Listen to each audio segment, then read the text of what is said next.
Robin, welcome to Wealth Talk. Oh, it's so great to be here. I'm really excited about the interview. Yes, me too. We've actually been running a program for our Academy members this week, Robin, of how to validate your business idea. So the topic of business is really on point, and your company, Fearless Business Coaching, is what we're going to be talking about today, and really just understanding, obviously, how you came about to set the company up, and who you focus on helping and how you go about helping them. So why don't you start by giving us a bit of an intro to yourself, Robin? Yeah, of course. So, founded Fearless Business in 2016, but I've run businesses for the last 20 years. Believe it or not, I know some people look at me and think you don't look old enough, but yeah, run businesses for 20 years. So, what I did prior to Fearless Business was actually run a marketing agency doing web design and branding for 12 years. Very successfully, but I won't give the sort of full story, but had sort of just fell out of love with that business towards the end. We grew it to about £250,000 and had a slightly dysfunctional team of 4 people working within it, and just realised at that point it wasn't really fulfilling me, so wanted a bit more of a challenge. But we were quite innovative in what was traditionally a sort of time for money based business of sort of selling hours to build, for our time to build websites and do graphic design and things. We innovated in the last couple of years and started doing sort of one-day branding workshops and things like that, and were able as a result to charge sort of significantly more for it. And the reason I ended up sort of making the transition into sort of setting up Fearless Business as a coaching practice is because people saw what we were doing in our agency and they wanted to replicate it in their own business, not necessarily other agencies, but other sort of service client businesses. So I ended up exiting the agency altogether. We sold that off, not for a huge sum, but enough to kind of for me to start up the coaching practice. And the rest is history. So now we focus on helping other sort of service client businesses who are maybe charging time for money, likes of coaches, consultants, freelancers, to package up what they do and hopefully charge a bit more money for it. Yeah. And that's really what we're going to be talking about today, is helping small business owners, really understand the whole model around how to price themselves, their products, and packaging things together. So we're going to dive into that in a short while. But I've been kept busy this week, Robin, because you sent me a lovely package of goodies, right? And we're recording this interview on video, as we always do. So head over to the Wealth Builders Facebook page and the groups to see that video. But firstly, sent me a lovely coin, like a very wealth building coin, which was just a little gift there. But accompanying that, of course, was a copy of your book, Take Your Shot, which we can talk about in a second, and also your Fearless Business Client Success Pack. And on the very first page, I want to read this out because the reference is just so spot on in terms of wealth building. And you're referring to, obviously, the richest man of Babylon story in Arcad, who went on to become the richest man in Babylon and was invited by the Babylonian government to teach the top 50 teachers in Babylon on how to build wealth so they could teach more people. So what is the secret? And the secret you've put is wealth didn't come from earning more money, but in learning how to manage their money better. 100%. Yeah, so, we obviously have got the 7 different ways to build wealth, but you're right, it's about then how do you compound that and accumulate that and make that money work hard for you. So business is such a great asset. So let's talk about business a little bit more. And, again, in your book, it's really a great short, sharp read, but there's some key points in there. So, can you share with us maybe, just a few of the key lessons you think that are kind of relevant to the conversation we're going to have today, Robin? Yeah, 100%. I'm going to build very quickly on that quote because there's like a modern day version of that quote as well now, which you can apply to any business. Because the most common problem I hear a lot of business owners say is, I've got a cash flow problem. Okay. And the reality is they never have a cash flow problem because cash flows into the business, it flows straight back out. So the reality is, like, small business owners really need to, yes, they need to focus on making more money, but the wealth builder part of it is they need to, how do we keep that money and how are we able to sort of reinvest that money back into our business or through our own personal finances in order to then sort of, keep on accumulating that wealth. But yeah, I think 99% of business owners, it's easy come, easy go, in and it's out, and that's it. I've got a cash flow problem, but it's not nothing to do with cash flow. But yeah, in terms of the book, there's kind of 3 really key takeaways in there. So probably the best place to start is around too many business owners start up a business because mum, dad, their brother, whoever says, oh, that would be a really great idea for a business. Why don't you go and do it? And they start doing this thing without much of a plan. Certainly when it comes to like just running the business, but they have absolutely no idea when it comes to the finances, most business owners, when they first start. So we have a very simple model around sort of how to set financial goals for your business that ultimately creates a very simple business model for the business owner to sort of to follow. And ultimately that's then what leads on to sort of the productization and the pricing side of things. But just to give you an example, imagine if a business owner, and I know that with WealthBuilders, one of the things which you do is you get people to focus on what's your monthly goal for yourself. How much money do you need to earn in order to create financial freedom? Okay, so it's a very similar principle that we teach in Fearless about your business. So if, for example, you'd worked out that in order to have a sustainable business, you needed to earn £100,000 a year, and maybe the widgets that you're selling, whether it's a product or a service, but let's call them widgets for now, are £1,000. Well, you divide one into the other, and it means that you need to have 100 units of capacity to be able to deliver those 1,000 widgets in order to make £100,000 a year. And it's quite amusing when I give people a very basic calculation like this, and they go, I couldn't possibly deliver 100 units. That's just ridiculous. I don't have that much capacity or time or money or whatever it might be. So very quickly, we've got a litmus test for how productive, how successful that business is going to be in achieving its goal. And it's at that point where we then start to get into sort of the nitty gritty of, right, well, if we can't sell 100 widgets at £1,000, well, how do we sell 20 widgets at £5,000? And that's where we start to have a lot of fun. Yeah, absolutely. Okay, so you've touched on their pricing, productization, we've got to pick, I guess, an avatar to kind of talk to now. So we're assuming someone's already kind of in business, right? They're up and running, but things are not going as well as they want. So what are some of the first places that you sit down, you start diving in and start really understanding about how they've gone about pricing their products and how they're selling their time, perhaps, whether they're selling their time by the hour still, and is that a good idea or not such a good idea? Gosh, there's about 6 questions in there. Right, I'll work through them piecemeal as best I can. So one of the first mistakes that I see people making is they look at their competitors. So irrespective of whether it's a product or a service-based business, so I want to make this relevant to as many people as we can. And by the way, it's the right thing to do. Go and look at your competition, see how much they're charging. But the mistake is assuming that how much your competitors are charging is actually going to work for your business. Because it might be that those people are maybe charging below market value. And if you charge the same, you could end up losing money as a result of it. So if you're at the cheaper end of the spectrum, and obviously the goal in business is to make profit. It's not, we don't want to be running a business at a loss because we're going to go out of business fairly soon. So if our competitors are all, scrapping at the bottom, charging as little as they can because they think that's how to attract clients, that business model may be fundamentally flawed for ourselves. How this plays out, though, for service-based businesses, when you start to move into the time for money sort of trap, is that, well, I have a belief that actually charging by the hour is fundamentally unethical, okay? And the best way to explain this is go back to my agency days with web design, and I'll give you an example of 3 different web designers, okay? First one, this guy called Steve, okay? He comes along and he's like, I'm going to build you, Christian, the best website I possibly can do. I reckon it'll take me 20 hours and I'll charge you £50 an hour. And you go, yeah, okay, that sounds reasonable. Off he goes. He comes back 3 months later because he's not charging enough. He's used up all his capacity. It takes him ages. You look at the site and you go, well, hang on, Dave. You said you were going to put a blog on there and a shopping cart. Like, where are those? And oh, sorry, Christian. By the way, I've used up your 20 hours. So if you want those on there, it'll cost you another 10 hours at £50 an hour. Is that okay? And you're thinking, no, I'm not so happy with that, right? So that's Dave. Steve comes along, right? Steve's brilliant at building websites, been doing it for years, but he doesn't know what Christian and Robin know about pricing, okay? So he's also charging £50 an hour. But he's brilliant at what he does. So in a week, he comes back and he says, here's your website. It's got the blog. It's got the shopping cart on it. And this will generate you, I reckon, 5 to 10 leads a month. No problem at all for your business. But it only took him 10 hours. Hang on a second. So he's getting paid a third of what the less experienced, poorer quality website guy is delivering.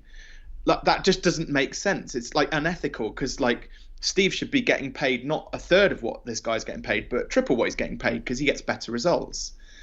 And then we have the third person, right? Trisha comes in. Trisha's like a website ninja, she's been doing it for years.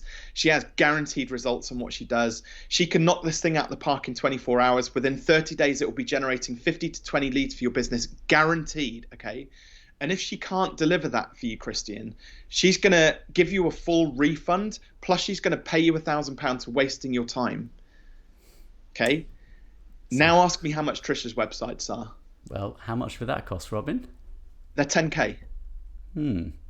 Well, there's a pretty solid guarantee that comes with that, right? So unless she delivers, you get the money back and you can go and spend it with Dave or Steve if you want to. Okay. So, and this is where a lot of people get caught out. Well, first of all, you can see that hourly rates just don't work. It's much better when you have a product which delivers a really clear and specific outcome over a clearly defined period of time. And that's like the art of productization. When you can articulate your value to that degree of like specificity, all of a sudden it's completely transformative. Also, Trisha needs 1/10 of the clients as the other two, right? In order to make the same amount of money. Okay, so now Trisha has so much more time to deliver a better quality product and spend time putting into like being coached, learning about websites, learning about all the latest and greatest trends. She could afford people to come in and work in her business because, who maybe are better at her than doing her own job. So she has more time to deliver this better quality product, which produces better results and more money out the back end of it. So it's kind of like, why wouldn't we all charge that way? Yeah, absolutely. And, obviously for a business to be a true asset, it needs to be able to work without you. So by packaging up, productizing it, as you say, you can leverage other people and systems to be able to do that work, and it's not sitting on your shoulders. So that's the true art really of crafting a business, isn't it? That will generate a recurring income month after month. Yeah, 100%. And the other thing as well is like a lot of people get caught up with this, just like they see having one core product and they put all of their time, energy and effort into that. But that's only part. That's like half the solution. One of the ways to kind of build a sustainable business with recurring revenue coming into it, obviously, is to then have some kind of logical next step, a follow-on product that, where possible, doesn't require as much energy or effort or input in order to kind of maintain it. So, again, I'll stick with the website theme just because I know it very well from my old agency days. You buy a website in the first hand, but then you have to have some kind of a care plan to kind of maintain it and update it and things like that, make sure it's still secure. And what happens is over time that creates something called customer lifetime value. And because what happens is if you didn't do the care plans and you just focused on that one product, you end up in something called the sales cycle of doom. Okay, sell, deliver, sell, deliver, sell, deliver, sell, deliver, and then it's like, because you're just constantly having to get new clients in order to kind of keep maintaining some money in your business, and then you through that you probably get burnt out, or you have to take holidays periodically, and then so sell, deliver stops, you stop earning money, you get better, you come back from holiday, deep breath, and then off we go again on the same cycle. And so when you start to build in a follow-on product, that's where you create sustainable, recurring revenue, which you can then feed back into the business. And typically, just throwing numbers out there, a good follow-on product will quadruple the customer lifetime value of the initial product. So if you sell a product for 10K, you should be able to generate over the next 3, 4, 5 years, it varies from business to business, but a further 30K on top of that. And that's where you end up with this, I call it like the espresso machine model of a business, okay? Where people are paying in little and often into one part of the business, and then they have this espresso machine. And so to explain this analogy, if you look at Starbucks, next time you go in to one of their shops, you've probably just gone in and bought your latte or cappuccino or whatever it is, and maybe a cake off the stall, and off you go. But Starbucks know that they have this small solid set of raving fans, okay, who one day one of them walks into the shop, and this happens 2 or 3 times a year, or maybe a bit more often, and they want their latte, they want a bag of beans, and they go, oh, I want the Starbucks experience at home, can I have that espresso machine? And they keep them on the counter. Now those espresso machines produce as much net profit as about 3,000 cups of coffee. Can you imagine how long it takes to deliver 3,000 cups of coffee? So we actually need this like super expensive product, and their espresso machines, by the way, are like double the price of if you went to get one from John Lewis even, or somewhere like that, because they know that it's got the Starbucks badge on it. So this whole that branding thing that's probably a completely different conversation.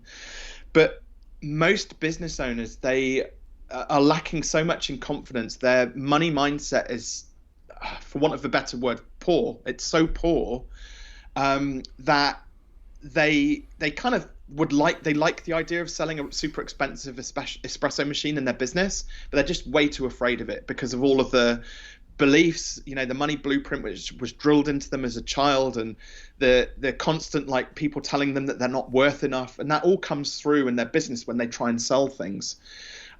So yeah, a lot of the work which we end up doing is like we give them confidence around packaging up their core products. We get them focused on building like recurring revenue through sort of custom, follow-on products, custom lifetime value. And then we start to introduce this concept of this super expensive product. And all they have to do is just, like Starbucks do, pop it up on the shelf. When somebody asks about it, they tell them about it. It doesn't have to be fully built, fully formed as an idea. It's just an espresso machine that when somebody wants it, we sell it to somebody. Yeah, really good points there, Robin. And, obviously we know that so many people, get into business for, as you said, different reasons, right? Maybe the business is handed down, or, they had a great idea and, it's just evolved. And these things are not thought about from day one, are they? So you can be so embroiled in the way that you are doing business that I can imagine it's quite difficult sometimes to go in and try and unpick and unravel it. And, I can see why looking at certain things like lifetime customer value, right, it's so important there. And you mentioned about like the profit boosters, just having like the espresso machine or something there that, will just almost be complete profit on top of what you're already generating. But the other thing about a lifetime customer, knowing the lifetime customer value, is it tells you how much you can spend on acquiring a customer at the front end, right? Yeah. So this comes back to the marketing piece, because probably most business owners have really got no idea actually how much they can spend to acquire a customer. So any other points around that at all, Robin? Well, you're absolutely on the money, and I could go, there's a whole rabbit hole we could go down here from a marketing perspective, but just in terms of like, think of it, it's a bit like, I'm going to see if I form this analogy in the right way. It's a bit like when you find a tenner on the floor, on the pavement, right, you get the endorphins kind of kick off, and it feels like it's like, I don't know, like an 8 out of 10. I'm really happy, or, I'm quite happy about this. If somebody then comes and takes that £10 note out of your hand, you conversely to that feel much worse than how happy you feel. All of a sudden, it's like, when somebody takes something away from you, it's like a 12 out of 10. So how this works from a marketing perspective, where you're talking about how much it costs to acquire a client, most people just cannot get their head around the concept of being in debt almost to acquire each client, but knowing, like, so say, for example, if it costs us, maybe we're selling a monthly subscription to something, okay, and we're charging £50 a month for it, but so we're going to get £50 a month back time and time again, and maybe they stay for 3 years. So, but it costs you £200 to acquire that client. You're kind of in debt for 4 months until you've earned the money back, and then you start earning on top of it. Most people just can't get their head around being in debt to acquire clients. They just don't get it. There's a lot of work to do to kind of unpack that. But again, there's kind of ways around that, especially in the service industry as well. So, I mean, sort of SaaS products, subscription products is one model. You've got traditional sort of physical products, on Amazon businesses, for example, and going into shops. In service client businesses, though, there's a way that we can kind of overcome this. So if we can get used to selling a super expensive product, most service business, let's say we had I'm throwing out some random numbers, so apologies if people aren't keeping up with the numbers, but let's say, for example, as a coach, I were to sell a program for 3K, okay? And that's a 6-month coaching program. The mistake most people make is they just take £3,000 and divide it by 6. But if it's cost them £900 to enroll that client in the first place, like again, that debt's there. So actually what we do is we front load the investment for that client. So we might take £1,500 as an enrollment fee, so we're immediately cash flow positive, and then we space out the rest of the other £1,500 over, say, 5 months. And again, like, you can get, when you start to understand how money works, and especially in a business, you can get really creative about I call it reducing friction in the sales process. And this isn't just for the customer, it's also for the service provider. You can get really creative about offering payment plans and things like that, and how you get people committed to, how you get more committed clients and things like that. Think about it. If somebody's paid 50% up front for a service, they're going to be really committed to getting the best results out of it, because if they try and walk away partway through, they're walking away from a big lump of cash. So again, it's like there's so much when it comes into sort of money, managing money within a business. And money mindset as well, which is a whole different conversation, which maybe we can revisit another day. But mindset is absolutely step one in our roadmap, where we help people to become financially independent. And I think in anything, right, whether you believe you can or you believe you can't, you're right, is generally where the starting point is. So another person that I know we both admire and follow, John Warrilow, he wrote The Automatic Customer.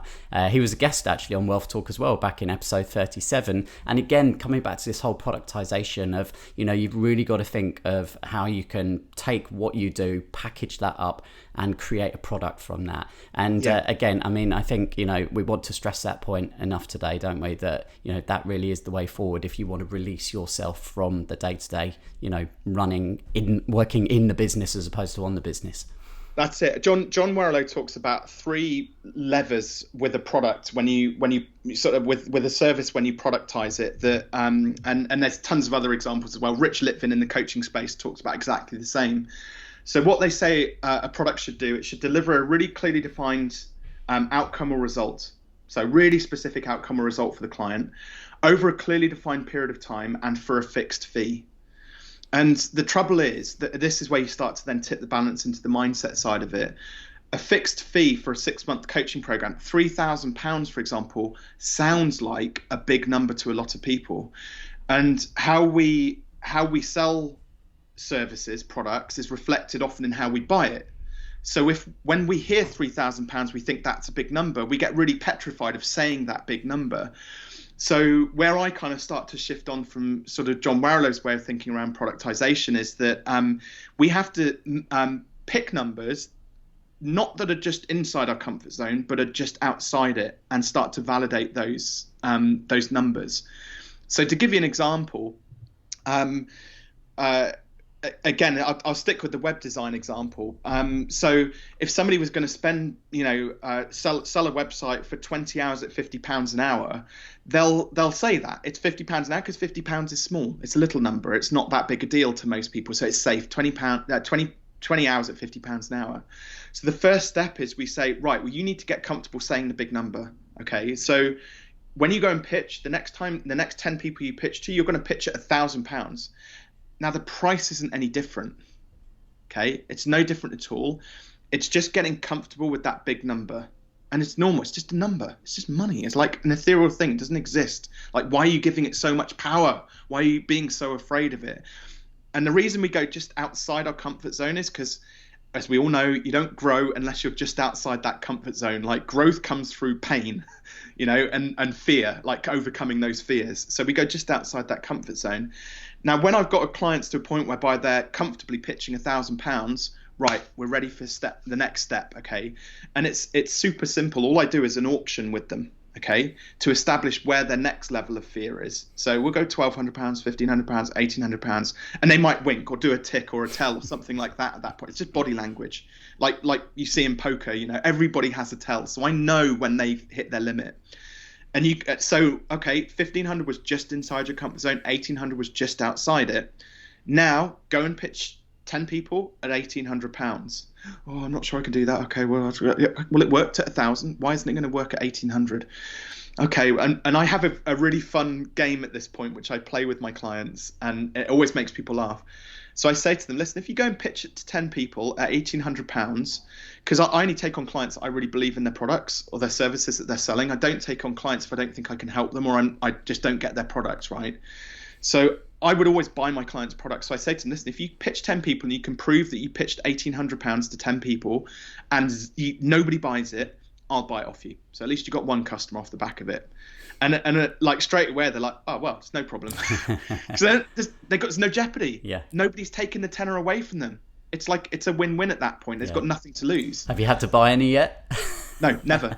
250 clients through the program, and we've not yet had to pay somebody for their services. Well, I have, but only out of choice, because I want to work with them to get them to help me with something. So, and what typically happens as well, like clients are like buses, so you can't predict whether, like, and they'll sell 2, 3, or 4 out of the 10, so 20 to 30% conversion rate, right? But you can't predict whether it's going to be the last 3 or the first 3. So we just have to get them to like stand firm, like Braveheart, that scene where it's like, hold, we have to get them to stand firm at that price point until they get their first yes. And it's remarkable the amount of times I've heard, Robin, you never guess what, somebody said yes. I can't believe how easy it was. I've already put my prices up. So I don't even have to hold them to, like, because this process happens quickly. Like, most business owners will have leads coming in and inquiries coming in if they're doing their marketing correctly. So they'll typically have 10 or 20 pitches in the first 4 to 6 weeks. So they're validating at a higher price point, and that's the third step. We validate. So great, we've got somebody to say yes, and then we iterate every 4 to 6 weeks. Let's put the price up, put the price up, put the price up, until the needle falls somewhere in the middle of about a 1 in 5 to 1 in 3 conversion rate. And then as their confidence grows, the conversion rate increases. And then we go over the 1 in 3, and I'm like, right, put your prices up. And we just keep on playing the game. Yeah. And business just really is a combination of different systems, isn't it? You've got just small 1% increases here and there. It makes that difference to the overall output. And the more I learn about it, the more it is just about systemization, processes, and it's having fun with it, isn't it? It's about having 100%. Some fun as well. So the final point I want to pick up on is something I know we've talked about as well, and that's where people place discounting. What are your views and take on that then, Robin? Yeah, so my view on discounting is like you never discount your core product that you're selling, and the reason, or even the following product. And the reason for that, so the Chartered Institute of Management Accountant looked at a whole huge amount of, sort of hundreds of thousands of businesses and their data, and they worked out that, because most people assume if you do a 10% discount, you've only got to sell 10% more of the same thing to get the same net profit. But actually, as the money trickles down through the profit and loss account, so with overheads and expenses, your costs, there's actually this compounding effect which happens, and you need to speak to a chartered accountant for them to explain it probably in more detail. But the reality is a 10% discount actually means, for the average business, you've got to sell 25% more of the same product to make the same net profit. So there's this, and you then go up to 15% discount. All of a sudden, it's 50% more. By the time you've hit a 25% discount, you've got to sell double the amount of stuff. Imagine double the amount of effort to make the same profit on the bottom line. So discounts are incredibly, like, they erode profitability massively.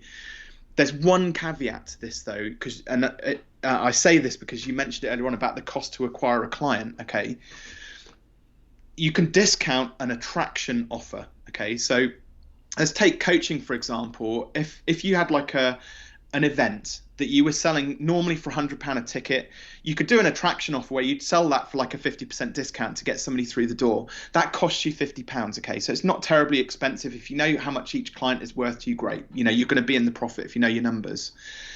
Whereas conversely, and this is what unfortunately a lot of service businesses do, they think if I sell more coaching sessions, I'll offer a discount on that. So imagine a £3,000 coaching product, right, where you offer a 10% discount because they bought 6 months in advance rather than per session. Okay, that's just cost you £300, right? And then if you've then now anchored them to that price, they expect that discount ad infinitum. There's like expectations going on here. So never discount your core product, because it just erodes massive chunks of profitability. Because £300 is a lot of money. Look, you put that into a compounding dividend yield over 10 years, and you'd be surprised at how much that gets back for you, for example, or into a new marketing campaign to get more clients. It's like, for a business, that £300 is a lot of money versus £50 to acquire a client. Like, it makes sense to discount to attract, but not on your core product. Great. Well, thank you for clearing that up. And I think there's probably a whole heap of stuff we could continue talking about, Robin, but we're coming towards the end of our conversation for today, and I really enjoyed it. Thank you for sharing some of your insights. We mentioned your book at the beginning, Robin, Take Your Shot, and I can see behind you, you've got more than one book on the shelf there, but There's some great nuggets in here, and you've offered Wealth Builders, Wealth Talk listeners a free copy. So how would someone go about getting a copy of this, Robin? Yeah, absolutely. So just for your listeners, they can head on over to fearless.biz/TYS for Take Your Shot, or click on the resources tab. And if they're based in the UK, I'll send them a signed copy of it as well. If it's overseas, sort of outside of the UK, it'll just be a PDF, but hopefully there's still a ton of value in getting hold of that PDF. But yeah, fearless.biz/TYS. Excellent. Thank you for that. And I highly recommend you go and grab a copy of that. And if someone wants to just check you out online, Robin, and kind of follow you on the socials, where should they head?